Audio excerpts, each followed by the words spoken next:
I see that we have John Helmus has joined us. He has joined us. He's here. John, would you like to come hang out for a few minutes before you have to do your talk? If not, no pressure. It's okay. What's up? What's up? How's it going? Welcome. It's going, here in the void. You look like you're in an epic bat cave. You know what's funny is I don't know. Well, I got sleeves on, but you can kind of see it. You can kind of see like a bat right there. Nice. I'm covered in Batman tattoos, so that's awesome. It's part of the course. The talk is it's really derived from kind of like abolishing ego that we have in offensive security, where we think because we're hackers, we're all of a sudden like we're the go-to gurus. And for those in the audience that follow me, they probably see that I'm a big proponent of not cultivating that. So this is really towards like how we need to really rethink the way how we pen test cloud environments. And it's driven based on a few different things. It's from open source research that I've done for about the past year and a half between being a PhD student and writing this little guy right here. And then also just pulling data and metrics and seeing how, companies are genuinely concerned about the cloud, yet they're like, hey, COVID made us work remote, do budget cuts. So a lot of individuals were like, hey, we got to go to the cloud. So while we're still like, cloud security is still a sticky subject, and really taking that idea and allowing the offensive security community to be essentially like the Robin Hood, so to speak, and really turn this into something where we can make the cloud better, but we have to change the way how we think, and we have to not think about it in a traditional pen testing sense. We're essentially going to have to kind of like turn ourselves from offensive security specialists to like almost quality assurance engineers. Mm-hmm. Yeah, it's funny because you're taking like traditional network engineers or data center analysts, people that are engineering like normal on-prem stuff, and just saying, hey, do the same thing, but now do it in Azure or do it in AWS. And right. They're having to like just figure this out on. It's like it's got to be like the exact same. Like just go do it. Right. And it's a sticky issue, man. And like you said, like it's also like it's not while we can apply it as like cloud agnostic, you can't apply it as cloud agnostic because you can't say, hey, we're going to use Azure and AWS. And then you're like, okay, but what are you using it for? Well, I feel like we need to use multi-layered cloud technologies and we need to just do that because that's what everybody else is doing. And they're like, yeah, but your engineers like workforce is on fire right now. Exactly. Yeah. The other thing too with cloud is that it's more configuration, right? So infrastructure as code. This whole thing, it's just all one configuration. So like you were saying, it's more of an audit, right? That's kind of what some of these attacks are. You're looking at, and a lot of times you're just looking at pieces that, other organizations when they set it up, they probably just didn't know about that because there's a lot going on that they don't necessarily either have the knowledge of or the insight to. So misuse and misactions, big cause of concern. And misuse and misactions is 100% stemmed from lack of knowledge and awareness.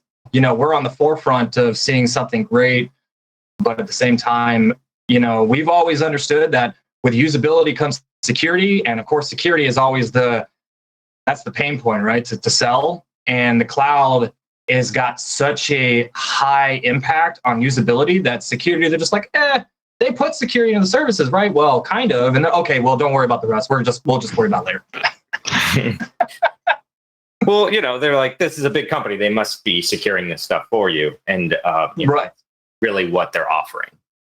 I feel like we should do like degree programs or certification programs just in the shared security model itself. Like this is how this all works. Yeah, definitely. Yeah. Well, and I mean, I think that highlights to the issue they're talking about just about S3 buckets, right? Like, when you first got in, everyone just started using it. They didn't understand any of the security ramifications, like, oh, it must be secure because it's on AWS. And, it's not till later on that people realize that, that's not how it works. You are in control of this destiny. And, then AWS having to come back and be like, all right, we gave you too much, too much control here. We need to, our defaults need to make it be more secure. not to take some of the blame from that. So. Yeah, you know what's interesting though, while you're talking about S3 buckets, is I can't tell you how often I've heard or seen individuals say, well, we checked off to allow public buckets, but we thought that meant it was public internally. And you're like, no, it's everywhere. Yeah. Oh my gosh. Yeah. No. It's the button you don't necessarily read into or how it actually functions. Like diving deep into that, and I mean that's what I enjoy is figuring out exactly how it works. So because usually that's where you find the breakpoints, right? The pieces that people are missing. But that is what we're doing for organizations, right? And that's what organizations need to be aware of. And we need to have more call. I think personally, we need to have more calls to arms. And as lame as that might sound, for more of us, meaning the security practitioners, the OffSec gurus, doing things like this, writing books that people can pick up and start setting ground on how they're going to do things. So there's like a handful of really good authors that do blog posts, and that's a thing, right? Like there's plenty of that, but not a ton of just great books that are out there. Like you just said, I mean, some of the books that have been well, here's the other big problem, right? Is that this stuff changes so quickly that sometimes the book will come out and then like within 6 months or so you need a revision, or you know what I mean? Of the I started writing. Not saying you're going to be writing, like another one anytime soon, but I mean, it is a problem. I would be lying if I said I hadn't already been hit up to write like a revision. Because I know even like when writing the book, there was a time during it where they were like, hey, we actually need to do some revisions. I think it was like with hacking S3 buckets. And they're like, yeah, the GUI changed. And I was like, what? And they're like, yeah, the GUI for S3 changed. And I was like, oh. Okay. Well, we'll see if we can get there. If not, we'll do another book or another revision, because looking at it, it's still same, but it's like those things where it's like that's the crumb that leads to the final thing where it's like in a year, the book that just got published out on Friday will probably be like obsolete. Yeah. Plus, AWS as services sprout up literally like weeds. I mean, every day it seems like there's a new as a service or new managed service or something like that. So, yeah. It's wild. And not to mention, like, security is not even getting built into all the services. Like, I think, like buckets was it Andrew that was talking about, or somebody was talking about it, where like stuff's not even encrypted by default. Oh no! Right? Yeah. Like, why would you not have that as the default setting? Especially when you publicize, you build a service with security built in. Yeah. No, you have to create encryption keys, add those, and then set those up with the buckets. And you could do it a bunch of different ways. I mean, they've added that, but that's all build your own destiny, We're 301. I mean, we're diving into your time. So let's go ahead and let me get you introduced and then you can do your talk. And John Helmus, welcome. Manager of Pentesting Community at Cobalt.io. He is a security engineer, educator, author, and cloud hacker who has been working in engineering security and information technology for 10 years. He specializes in penetration testing, threat and adversarial assessments, vulnerability management, cloud technology, AWS, and also has experience as a technical educator and university level professor. And as we've already talked, you have a book out, which is awesome. I still need to go order my copy, which I'm going to go do right now. I'll get you one. Don't worry. I got you. No, I got to support you, man. I got to support you. I'm totally going to order one. Thank you. Well, I appreciate it. I appreciate it. All right. Without further ado, John, please take it away. Awesome. Well, Bo, thank you for the introduction. Thanks again for letting me be here at the Pentesting or Cloud Pentesting Summit. For those of you that don't know me, my name is John Helmus. I do have a book that recently came out called AWS Pentesting. And with that book, I did a lot of research, not just with AWS, but just in the cloud in general, and more focused in how we need to start assessing the cloud, not pen testing the cloud, but assessing the cloud. And what that means is, between pen testing, auditing, doing various different styles of assessments, how can we start to incorporate all of this into one thing? Because as we were talking about, the cloud is scaling super fast. Services are being brought up all the time. And yet security is not, it's built into the services, but at the same time, it's not. And we're seeing a lot of user error there because the users are the ones that have the control over the security to those services, but yet they're sitting here having to sprout up new services like weeds, and they can't even keep up. So this is more of a call to arms for the offensive security community to say, hey, this is a time for us to step up, really shine, to show what we are about, that we are an inclusive community that is here to help, not to show a big hacker bag of tricks and say, we did it, you got to fix it, see you later. This is more of, we're going to be here to help you. We're going to teach you how to secure yourselves better, operate your business more securely, cultivate that security culture within your cloud environments, and most importantly, share that with the community and with your other clients, because that's what it's about. It's about making sure that we are making the world a better place, because if we don't, other people are going to exploit it, because that is the day and age that we live in. So with that long spiel, my talk today, titled Functional Testing, A New Era of Pen Testing. This is a title that I came up with while writing AWS penetration testing that really seemed to fit the narrative of what it is that we're going to need to do to move forward as a community, as a whole, to make sure that we are securing the cloud as fast as we can and educating as fast as we can. So this talk, by the way, it will mention AWS quite a bit, but know that it is cloud agnostic. We can apply the same methodologies and concepts to any cloud platform. So the agenda for today, got to talk about myself, because us hackers love to talk about ourselves, and it wouldn't be a presentation without me talking about myself and letting you guys know who I am. Then we're going to recap penetration testing. Why? Because I want to set the ground, at least for everyone to understand what it is that I think pen testing is and how I came up with this idea and have been sharing this idea in the form of a book and blog post and with just the community in general. And it sets the tone for the presentation. We're also going to recap, talk about different cloud services, because we need to talk about them, right? Because that's what we're talking about. Then we're going to start talking about some of the really, really big issues. We're going to start looking at some metrics and some data that's going to be alarming. And know that it's not made up. It's pulled straight from some sources that I'll make sure get shared out. It's scary, and we will start to see how the cloud is doing this, and the infrastructure and the scaling is doing this, but security is going like this. And we really need to start focusing on keeping those adjacent with each other and making sure that they're symmetrical on their path up to the peak. Then we're going to talk about pen testing versus functional testing. Functional testing is essentially cloud pen testing with a twist. As we talked about, it's more of where we have to take the ego out of our operations in offensive security and really look at it from a holistic sense, where we are here to help and we have to do it in every single way possible. And it's going to take all of us to do it. And then we're going to start talking about how we're going to move forward past today as a community, as an industry, and how we make sure that we are building a better, more secure environment for the people and the organizations that we're working for. First, got to talk about who I am. My name is John Helmus. Some people may know me as Moose. In the hacker community, I'm commonly referred to as Moosey.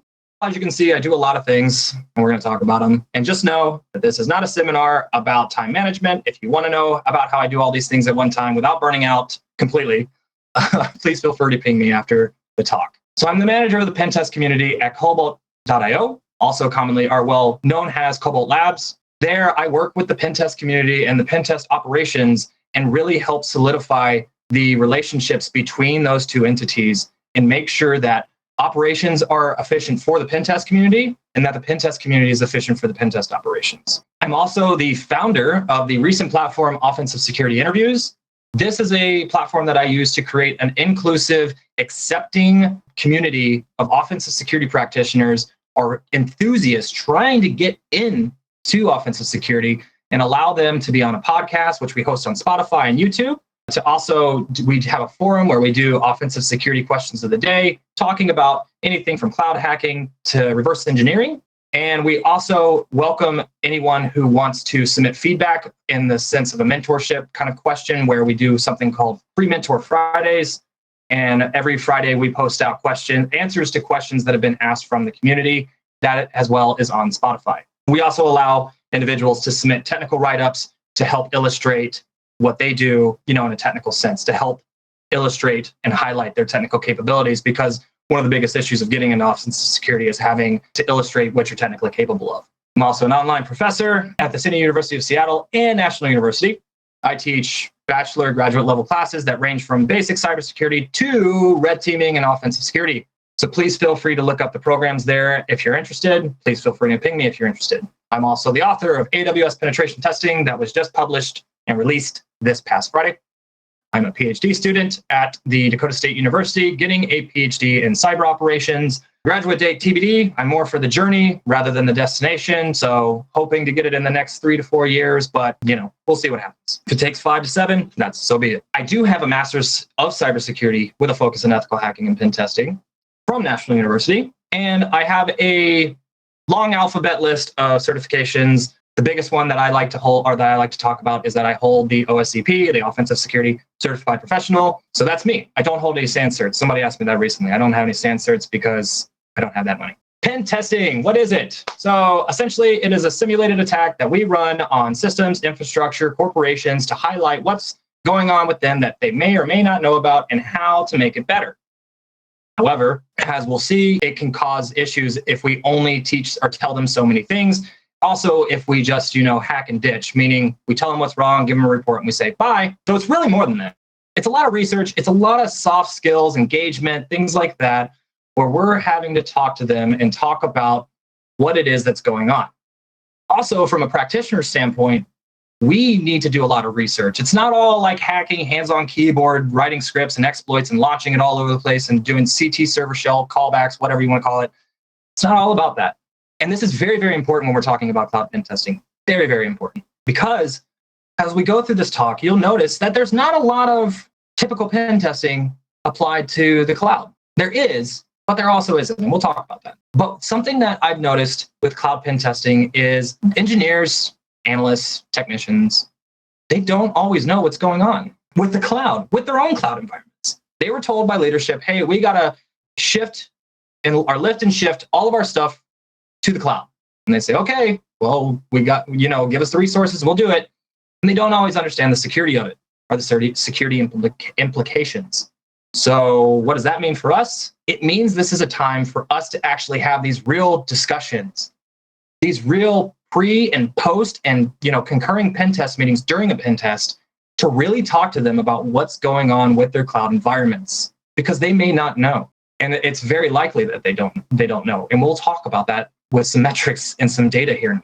So it's really important that we do our research and illustrate that to them. There's no room for gatekeeping in this, folks. No room at all. Because again, the cloud is scaling so fast and we have to keep up, and so do the clients that we work with. So we need to make sure that we take the typical pen testing methodology and as well as the research and the discussions and apply that to our clients, to the customers, to the entities that we're working with. And to really funnel it and peak it, we really need to focus on those post-pen test reports and those post-pen test discussions and those follow-ups. I would argue that 6-month follow-ups are going to be a thing of the past. You're going to have to regularly check in on your organizations that you're working with their cloud environments, because that 6-month follow-up, they could have had a breach because they couldn't catch up, because more cloud stuff started scaling. So it's really important that we start to reframe our minds and how we look at talking to the clients. When we really give ourselves a reality check, we need to make sure that we understand that when we're pen testing the cloud, it's about people and it's about processes. Your technical skills, I'm sorry, they're awesome, but they're not going to play the vital thing in your pen test with the cloud. That's a jab at every pen tester's ego, including mine. We have to really, really hone in on our soft skills, because we have to be able to concisely and efficiently educate the individuals that we're working with and the organizations that we're working with on how to secure their cloud environments, how to better protect themselves, and how to cultivate cloud security culture into their organizations. Because otherwise, we're going to see the trend snowball while the security snowball tries to keep up. So when you're going out there and you're doing your cloud pen testing, make sure that you are practicing how to walk the walk, so practicing your technical skills, but that you really hone in on talking the talk. So now, cloud services, the big three. We've got to talk about these three. AWS, the big one on campus, right? The big dog in the fight. We're going to talk about how much of the marketplace it owns, but it has the majority market share. Azure, has a lot of the DoD stuff. So what does that mean? If I say DoD, what do you think? Government, state-sponsored attacks are going to probably be more common. More advanced persistent threats are going to target it. While the AWS holds the majority, so it's going to have the biggest threat landscape. And yet it has services popping up all the time that we're trying to keep up with and learn. And then Google Cloud Platform, also commonly known as GCP, it's a common familiar service. We use Gmail, we use G Drive, we use G Suite, we use all those good things, right? So I'm going to adjust my chair here, but we use all that stuff. We're used to it. So moving into the Google Cloud almost seems like family, but it's not. So these are going to be the three services that like we really should focus on, and not saying that the other services don't count. But if you learn how to work with these three services, I would argue that picking up another one will be fairly easy, or at least not as steep in a learning curve. $100 billion cloud market as of Q2 of this year. Wow. Only going to grow as more workforce goes remote and has more of the workforce in the industry understands the money and the budgets that can be saved using the cloud. But notice how security wasn't mentioned at all in that. AWS owns 33% of the market, and it teeter-totters between 33% and, I kid you not, 60 to 70% at times. So it owns a lot of the market. It's going to be targeted a lot, and it's continuously building new services that we have to understand and keep up with. Azure, 18%. But also remember, it has a big foothold in the DoD, a huge foothold. I don't know if anybody remembers the news, but like Jeff Bezos got real mad and felt like he got shunned because Azure won that DoD contract, even though, you know, they own 33% of the market share right now. GCP, they only own about 10% of the market. And I would argue that a lot of that is like with smaller businesses, because a lot of businesses will use G Suite, especially smaller businesses. So it's easy to just say, oh, we're going to have GCP too. But notice, as we look at all these, know that trend of $100 billion, that's only going to grow as we go more remote with our workforces, because COVID has shown that we can work remote, and a lot of companies are working more efficiently and effectively being remote. I myself work for a company that has shifted to remote first, and other companies are going to follow. So when we're doing that, we need to understand that this is the market share with the cloud. Those companies are going to rely on this type of infrastructure because they don't have an office, and they're not going to have sysadmin Timmy host an entire data server in his apartment. I mean, they might, but would not be a really good business strategy, not in my opinion. So keep that in mind. So cloud breaches, the what and the why. And I forgot to move that little tag where it says boom. So that was my fault, but I'll make sure I read over that, or read under it rather. So what are causing these cloud breaches? Well, as you have probably seen throughout this entire summit today, misconfigurations are the number one issue. Misconfigurations are on the rise in the cloud market, and the cloud market does not match the upkeep to train the staff on the cloud. The cloud market, meaning the individuals obtaining the cloud, those individuals inheriting the cloud, saying, yes, we want to buy the cloud, we want to shift and lift to the cloud, and we want to do all this stuff. We want to be in the cloud because we want to be cool. And then they don't understand it, and then they do something even more dangerous where they say, we want to go multi-cloud, and they get multiple service providers while the engineers are still trying to catch up with the first one that they're implementing. So if you look at the why, you'll see 1, 2, 3. What says 1, 2, 3? They work with each other. The one to what? The answer is on the why. Why does this keep happening? A lack of training and security groups and security controls within cloud services. I did a lot of research on this throughout the past year with writing the book. I'm also doing a dissertation based around cloud security. Companies are just not training in the right things because, again, we think a lot of the times that the cloud is the same as on-prem stuff when it's not. So we have to really start focusing on that. Keys left in open repositories. AWS keys are always a big hit. It happens a lot of times. You can go write a GitLab or a GitHub repository scanner on an organization and go start scanning for keys. You can use tools such as Gray Hat Warfare, which I mentioned in my talk, Ghost in the Clouds at Gray Hat this year. And you can actually just go and use a GUI to find keys. A GUI with a search engine. It's like Google for finding AWS secrets. It's ridiculous. And if you type in .pim, you're going to find some stuff. If you type in, secret.txt, or you type in key.txt, you're going to find stuff. Lack of understanding to use the cloud secrets. That's a big issue. we're seeing a lot of individuals and companies go to single sign-on if they can afford it, and using that to help federate the access that they have to the cloud. But not everybody can afford that. And we all know, as offensive security professionals, it's not about being the biggest fish in the pond. It's about not being the slowest fish in the pond. And the slowest fish are the ones that don't have the monetary resources to pay for all that single sign-on stuff. As I mentioned, companies are moving to a remote workforce due to COVID, and a lot of companies are seeing a lot of success with that. So guess what's going to happen? Once COVID restrictions are over and we're finally out of this pandemic, we're still going to have remote workforce, more than we did before. Budget cuts. Leadership is seeing ways to save money by using the cloud. So instead of cutting people, they cut physical resources and shift it to the cloud. Companies want to stay in the cool. I don't want to be the CEO or the CTO who's not implementing cloud technology in my company. So we got to get there. And then also scaling. A lot of companies have had to, such as Amazon, have had to scale their infrastructure fairly quickly because of COVID, because everything shifted online. Think about all the physical retailers. I worked for Nordstrom for 2 years. That was my last employer. Physical retailer had to shift to the cloud or to more digital resources because they started having more online presence. So the issue here is we're moving faster than we can educate our staff, and more faster than our staff can keep up. The engineers and the technicians and the analysts and all the individuals that are working with the cloud are sitting there trying to work with each other while also still maintaining their own projects, and the roof is on fire and they can't put out the fire. So these are things that we need to start thinking about, the what, the why. I'm sure as you're looking at this, you're thinking, well, John, there's other things that I can think of. That's great. Start formulating that into some call to action and start helping other organizations with that and start sharing those ideas. Here's a nasty statistic. This is from a survey of 300 chief information security officers. That's the CISOs, the glue in between information security and tech and the executives. They are the ones that tell the executives if they should be worried or not about security.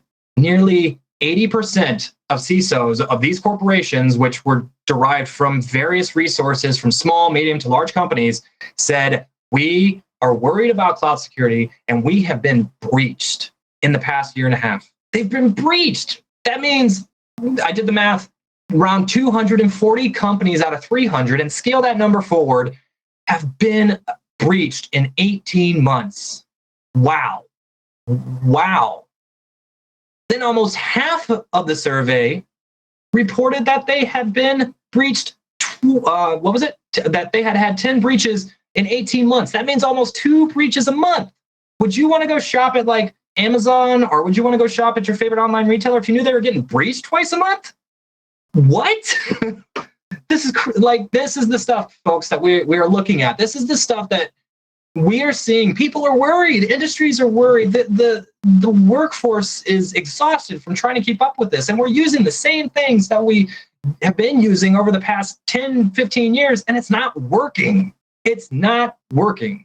So as Billy Mays always said, but wait, there is more. And I'm sure some of you are watching, you're like, oh no. 9 out of 10 industry experts, leaders of companies are extremely to moderately, let's just go extremely worried about their cloud infrastructure, about the security of their cloud infrastructure. What? And what are we doing to fix this? I get it. We are doing the best we can, but this is where, again, it's a call to all arms. It takes all of us. It's not just me writing a book, or, there's another individual up here named Ben who wrote a book on AWS pen testing. There's a couple books on Azure pen testing, but it takes more than just writing books, than writing blogs. It takes us collaborating. It takes us agreeing and disagreeing and creating friction, that fire that fuels the way how we're going to make this number go away. Because I look at this number as a leader in the community and say, this is not okay. Our job is to make things better than they were before. It's not to show our hacker bag of tricks. It's not to show how cool we are. It's to show what companies can do better and how we can hold their hands and help them. And 90% of them are worried. So let's go help them. The data doesn't lie, folks. The data doesn't lie. So we need to shift the way how we think. And I'm sorry, some of you might be saying, John, like this is nuts. And it is nuts. But it's true. And that's the thing that it takes. It takes us to accept that we are actually, and this is a harsh word, we are failing on our side. We are failing as offensive security community as a whole, not as individuals, as a whole, to really start revamping this, because the cloud is here and it's going to be here and it's moving fast. And we have to move faster with it. And as an offensive security professional talking to a crowd of offensive security professionals, I know that you can appreciate that, because we are competitive, we have tenacity, and we want to do better. So let this be the call to action to do all three of those things. But what really causes all of this, right? We talked about those misconfigurations. We talked about all of those, lack of security awareness and all that stuff. But what really causes it? This thing right here, the shared security model. For those of you that were here before we started talking, I made a slight comment, a slight joke about how there should be certifications on understanding just this, not a proprietary cloud platform, just this. Because this is what causes confusion. Who owns what? Who secures what? What is it that we are supposed to do? And more importantly, it's about the physical stuff that we need to not worry about, and the user access that we really, really need to worry about. Because we think that because we're doing this shift and lift on stuff that, it's still physical, it's somewhere, right? The cloud is the Linux server that hosts your data. You don't need to worry about that. You need to focus on user things, user access, those policies, those roles, those groups, things like that. That's what we need to focus on. These are some of the common TTPs, the tactics, techniques, and procedures that are used to target the cloud.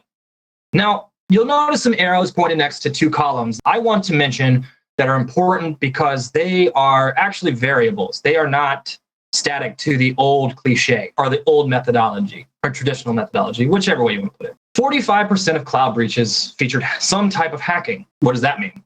Are they using typical pen testing? Are they using more cloud-targeted hacking techniques?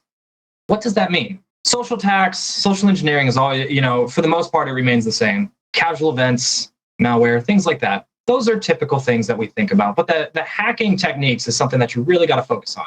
And then misuse. As I was mentioning before I started talking, misuse is caused 100% because of a lack of understanding, a lack of security awareness. I read over the summer, I made it my mission to read a bunch of peer-reviewed stuff on misuse in the cloud. And 99% of it stems from a lack of understanding. And we're going to talk about that.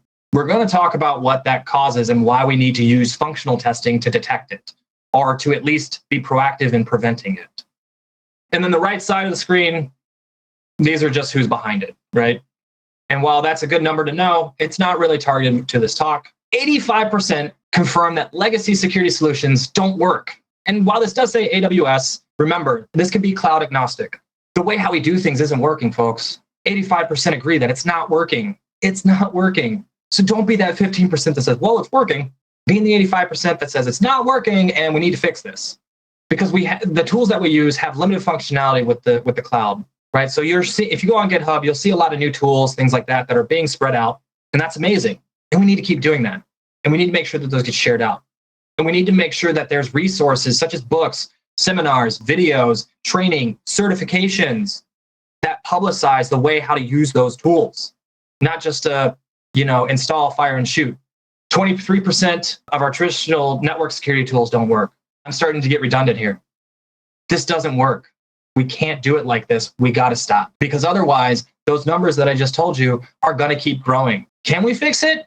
Maybe, but it takes all of us to create a cloud security, offensive security, pen testing, assessment, whatever you want to call it. It takes all of us to start making the cloud a better place. So pen testing versus functional testing. Pen testing, we already talked about that. Don't worry about it.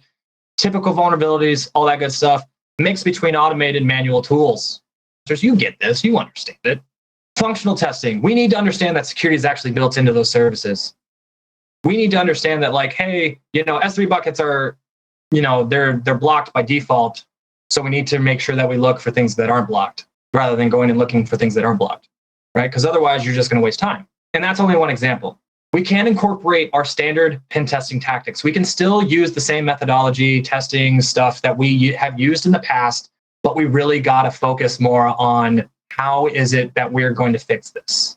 So we add flair to our already existing pen test methodology.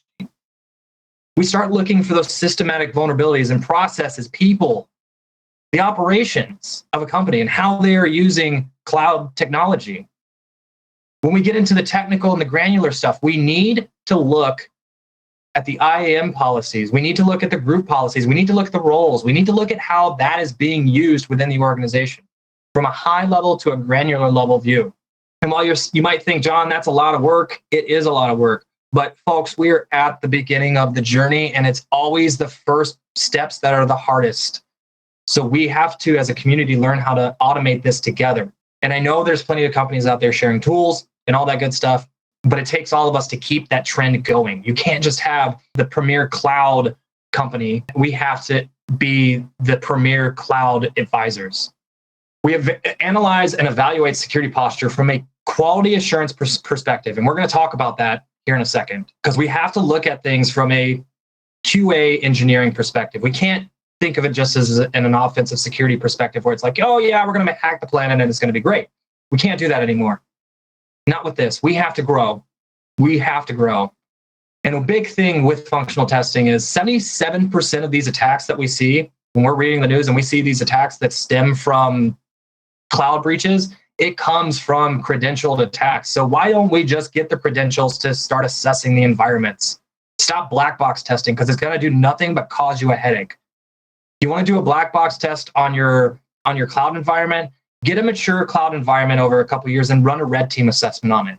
But until then, start doing functional testing on it and start actually building from the ground up. And once you've hit a mature point, you're like, I don't know what else to do, red team it. And that will show you at a external perspective how secure you are. The next couple slides just have, some screenshots that show what we can do at a very easy, concise level to understand and how we pen test and shift into functional testing.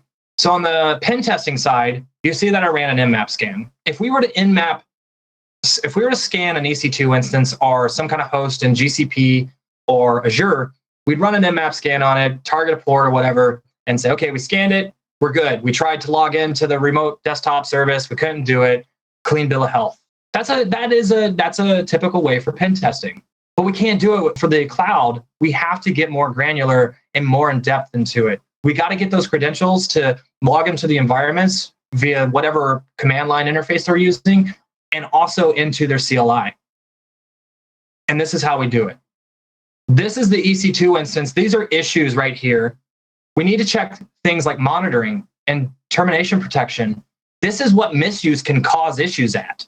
If we don't check for monitoring and termination protection, if we don't have any logging, anything set on it that we could pull straight from the actual console, the center console for the platform, in this case, this is from AWS, but you can do it with the other platforms as well, we wouldn't know. And basically what this says is if this host that we would have said, oh, it's got RDP, it's closed off, it's good, what if it gets shut off by accident? What if this was a server that's hosting a website that generates revenue for your company and it goes down? You don't have any monitoring set up on it. How did you know it went down? How are you going to know when it goes down? You also don't have any protection on it if it gets terminated. And then boom, your site is down. So we have to apply functional testing. We have to think outside the box and think like a QA engineer to actually do this. Because this is what's going to help us out. This is what's going to make us better and make the industry better. Is to start looking at it from a granular and holistic view. To the left, this is a screenshot from my Gray Hat talk, Ghost in the Clouds, where we pulled some AWS IAM users. As you can see, there's 2 users that are pulled up, and you can see the rights that they have access to. So this is good stuff. You can see, 2-factor auth is disabled, all console logins enabled, all that good stuff. You're pulling keys, you're pulling all this stuff, right? But that's only a little bit. We need to also go check at a more holistic view. We need to actually go look at those users, the groups, the policies, the custom policies, the roles, everything within the console. And while, yeah, that's a lot of work, there's ways to automate it, but we also have to make sure that that automation is effective and efficient. Because if it's not, this is what's going to cause these cloud breaches. This is what's going to cause these user groups to become overly permissive and allow organizations to get breached. We've seen misconfigurations in the user and the group policies are one of the number one, if not the number one issue for the cloud. That's what allows cloud attacks to happen. For those of you that remember the Capital One attack, that was from a misconfigured user. What was it? I think it was like 1 million or something service. It was like service numbers for Canadians was gone. 140,000 or so social security numbers gone from Americans. Bank account numbers gone, all because of a misconfigured policy. Imagine if it was you. Imagine if it was your friend, your family, right? Especially in a time now. It's Christmas time. We're all working remote. I'm sorry, it's the holidays. And your information gets compromised. And now you can't provide, a good holiday for your family because you have to worry about, getting your identity back. These are things that happen. These are things that impact you and will impact the company that you're either working for or that you subscribe to. And this is why we need functional testing, because doing what's on the left doesn't work. You have to do that and the other part. So moving forward through the fire, notice how he doesn't say this is fine, because it's not fine. We have to keep moving forward. But we can't do the same thing that we always do, because this guy named Albert Einstein, I don't know, he's some dude that, did a bunch of cool stuff. He said that insanity is doing the same thing over and over again and expecting different results. And that's what we're doing with cloud pen testing. But the roof is on fire and we're not putting out the fire. And we are the ones who put out the fire, not them. It's not their responsibility. It's our responsibility. So we have to make sure that we take everything from this and understand that we have to change the way how we think when we're assessing the cloud, because otherwise it's going to keep happening. It's going to keep happening, at least at the rate that it's happening. And the rate it's happening is alarming. So moving forward, ideas to shoot out to the public, thinking outside the box. We need to understand that cloud services require a new skill set that you have to learn. GCP, like I said, is a familiar service. A lot of us use Google Suite or G Suite, whatever you want to call it, Gmail, Google Drive, things like that. Azure, I like to always say Azure AD is friendly because it literally mimics, for the most part, it mimics on-prem AD for a lot of it. And then the steepest is AWS, because of the fact that it keeps scaling. It's so common to use. People keep buying it and it keeps coming out with new services that we're just like, okay, I guess we're going to use these, but we don't understand the security implications behind them. And more importantly, the industry and the companies that we're working with don't understand it. Things like the DoD and the hospitals don't understand it. Critical infrastructure doesn't understand it. So power goes out. US East went out, remember? So we need to rethink the way how we do things, not just with testing, but the way how we bring in testers. And this is going to be a shot to all of our egos, including mine. But why not be more inclusive? Why don't we take and start training and educating cloud security engineers to be pen testers? Maybe they'll teach us a thing or two about the cloud that they're working with, but teach them how to be a pen tester. Teach them how to functional test. Teach them how to be an offensive security guru. Teach them the things that we know and how we do it to help them help who they work. Because remember, we need to essentially grow the community. And this is a great way to start. We also need to ensure that we are integrating security awareness. And it's not just PowerPoint. No, we can't just do the PowerPoint slides like what we're doing today. We actually need to work with companies and provide that assurance and that resilience in their cloud infrastructure. And how do we do that? We educate them, whether it's through seminars, certifications, whatever it is. We do that first. Find some kind of way to develop metrics and evaluate them. And based on that evaluation, we say if they're deploy ready or not, then deploy them. And then we continuously monitor and evaluate the way how they're doing things. We look at the operations, whether it be technical, not technical, and we look at the way how cloud security is being cultivated within the company. And we find various ways of what works with various clients to do that. And that, in my opinion, is how we move forward. But again, it takes all of us to do this. It's not just me. It's not just each and every one of you. It's all of us to move forward and make this better. Because if we don't make it better, it's going to keep growing into an issue. And with that, that is my talk for today. I really, really, really appreciate Black Hills for having me here today. I really appreciate all of you being here today. Hopefully this was insightful. Hopefully it was knowledgeable and that you gained a lot of information out of it. I promise that I'm not an angry person. I'm just really, really passionate about offensive security in the cloud. I've been doing and researching this for so long that it's become my life. And I just see where there are obvious points for us to help, but it's going to take all of us. So moving forward, if you want to connect with me, I am on LinkedIn under my name, John Helmus. I'm at Twitter at Moosey Moose. I'm also on Medium, where I write every so often. I have my platform, Offensive Security Interviews. You can find us at www.offsecinterviews.com. And then also, for a special shout out, if any of you are looking to do any kind of freelance pen test work, rather you're trying to get into the industry and you have that technical knowledge, but you just can't find a way to get in, this is a perfect way to do it. Becoming part of the freelance community at Cobalt. If you are a seasoned pen tester that is really looking to make an impact with a really, really revolutionizing service for pen testing and offensive security, please, please, please contact myself or Elizabeth Ramirez. We're the managers of community. She's the one who manages community. I manage the pen test community. We would be glad to help steer you in the right direction and have you help the Cobalt core, is what the freelance community is. And more importantly, make a difference in the world through pen testing.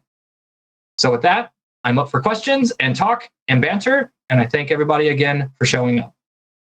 John, that was awesome. Thank you so much. Yeah, so I actually kept a track of a couple questions for you during your talk. So a couple things. People want to know what your thoughts are on your PhD program you're in. Cloud security. Well, what about school? It's intense. It's not for the faint of heart, and they know that. So like, there's a lot of preparation that you have to do to get into that program. It's very, I don't want to say exclusive, but to be transparent, they get anywhere from like 200 to 300 applications a year, and they only accept 10 to 12 applicants every year. Oh, wow. So you really have to have your ducks in a row to get in, because they want to, it's a rigorous program. And then they also want to make sure that you're going to stick with it. So they're very selective. And because it's such a targeted degree, like if you go and you look up the degree program for the PhD in cyber ops there, it's a lot of like low level stuff like reverse engineering, malware exploitation, analysis, offensive operations, offensive security, like a lot of really heavy technical stuff. And it's really hard to find teachers to teach that. So they have to be selective about who gets into the program. But nice. It's a good program. The other big question was in regards to like the infographics and the stats that were in a lot of your slides, like where some of that information came from. Yeah, so that came from, I'm trying to pull it up. Where is it? Cloud breaches. That came from, wrong slide, sorry. From HelpNet Security, and there was another one. I'll have to find it. Cybersecurity Insider. So I pulled it from there, as well as from some other places. I have a bunch of like notes in a Google Doc. So. Awesome. Yeah. So one of the things that I really liked about your talk is that you mentioned talking about like training cloud engineers to learn security. You know, like that is absolutely like the truth. Like one of the things that I always talk about is how people who are network engineers or previously defenders, you know, people that are in, you know, the daily work doing this stuff, make the best pen testers at the end of the day, because they know the ins and outs of it. And, you know, you start teaching them the security side of it, then that just like, you know, it makes it so much easier for them to help secure, you know, whatever assets they're protecting. Oh yeah, absolutely. I mean, think about it with us. Like, I'm sure you didn't have a direct approach into pen testing. Like, I came from a firewall specialist analyst background, and then, you know, pivoted into DoD cybersecurity, and then went into red teaming and pen testing. So like, I started off as like doing phone calls and like doing tech support for firewalls. Oh, yeah, same here. Yeah. Totally was like in operations. Then, you know, did network security stuff at a hospital, and then a bank, and then pen tester.